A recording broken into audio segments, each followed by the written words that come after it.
playlist, running playlist. Now, for those of you that know me, you will know that I don't run with music. And so this will be a little bit different to what you think it's going to be. If you are getting out there and running, then the way that I look at it is that you're building life lessons. Like, what you put in, you get out. The discipline, the persistence, the resilience, the tenacity. You're building skills that you from your running that you then implement into life that makes you a better person. So if you need a distraction in terms of music, if you need something in order to motivate you, then you're not actually tapping into what running is giving you, which is why are you motivated? Why are you motivated to run? Is it actually motivation, or is that a discipline to know that tomorrow, whether you wake up and you feel great or not, you're going out and running because you've set a long-term and a medium-term goal that you're going to hit no matter what. Whatever happens that day, whether you wake up and you feel 10 out of 10 or you wake up and feel 1 out of 10, you're still going out of the door and you're still training. Yeah, whether that's a recovery run, whether it's an easy run, whether it's a hard interval session, whether it's a long run, it's getting done because it's in the plan and you are somebody that gets things done. If you need a distraction from that in terms of music, then I would argue that it's taking you away from what really matters, which is all the stuff that I get from running, which is kind of like I go out on a recovery run or easy run and it's meditative. It gets me into a state of mind where I'm not thinking at all. I'm not thinking. I can come back from an hour run and I know the route because it's kind of second nature. I'll be running in, I'm doing all my easy and recovery runs here right now, and it's immense. It's obviously really beautiful, and it's just a joy. It's very easy to get out there. But that's how I plan my life. I plan to be in Granada in the south of Spain, and then I plan to be here when it gets cold in the European winter and be here. So it makes it easier for me to get outside. If I was back in the UK and I still wouldn't be struggling to get out and run, whether it's pissing it down with rain or whether it's snowing or whatever. I've lived in Norway, I've lived in Sweden where I've ran in minus 35. It's nothing to do with weather, it's to do with mindset. But if you can make it even easier for you to get out there and do, and for me here it's here in Granada, it's mainly the cycling that you can do on top.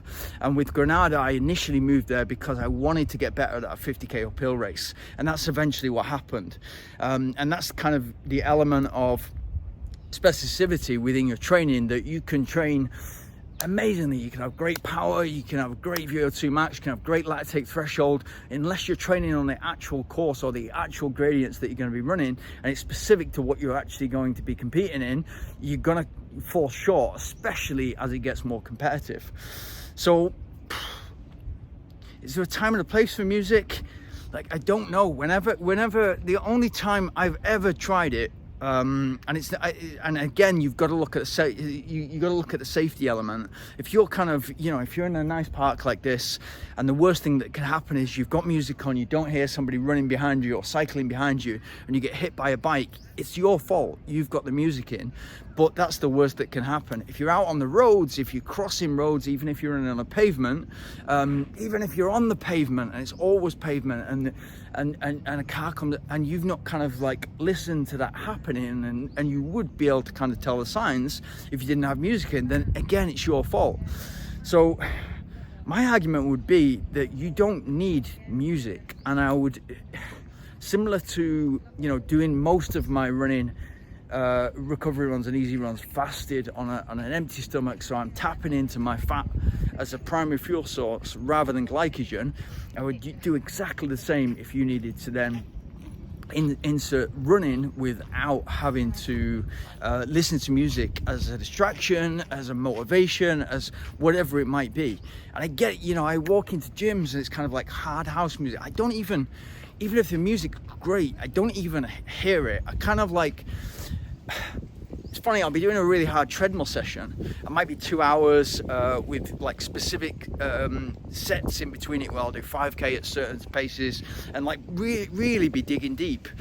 And it will only be in the final few kilometers, when I've boxed off the session, that I'll begin to enjoy the music. Because before that, it's kind of blocked out. It's like I'm in my zone so much that the music that is blasting from the gym speakers, it's irrelevant. It's just a background noise that I'm not even aware of, because don't notice the hot girl working out on the thing. I don't notice all the things because I've gone there to do a job and it's getting done.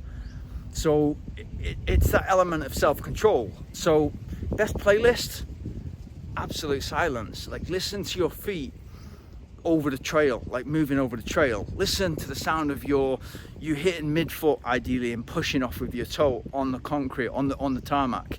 Listen to that. That's a beautiful sound. Listen to the silence. Like, listen to it. Hopefully within this video, if I've not done too much talking, you can hear birds. There's a few roosters behind me that talk from time to time. Like, listen to those natural sounds. Like, I ran past, I think it was yesterday or the day before, peacocks, just 3 wild peacocks. And I was able to kind of like, just see them interact with each other. Like, being out there in the nature, especially somewhere like this, but everywhere apart from city centres, you can find some beauty. And so if you're able to kind of create a synergy with that, and really enjoy being out there and get yourself in that headspace, you're gonna build skills. Like, you're gonna be able to problem solve much better. I problem solve so much on my runs, where something will have been an issue for a couple of weeks, and then all of a sudden I'll just go out on a run and okay, it's there, and then I'll implement it and it works.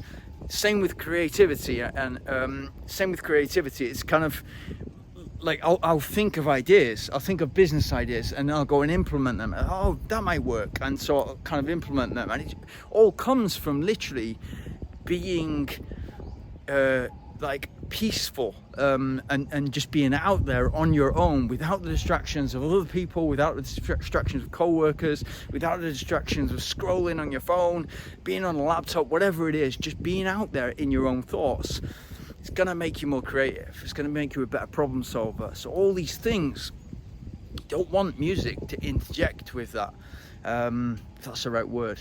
Again, productivity. Like, going out there and running, I'm so much more productive in the hours that follow. So I'll wake up, train, go for an easy run, go for a recovery, and get a bunch of work done for 4 or 5 hours, and I'll be super focused because I've already ticked off the box of, like, I've done what I really love to do. I've done what makes me happiest, and now I'm going to do what I really need to do.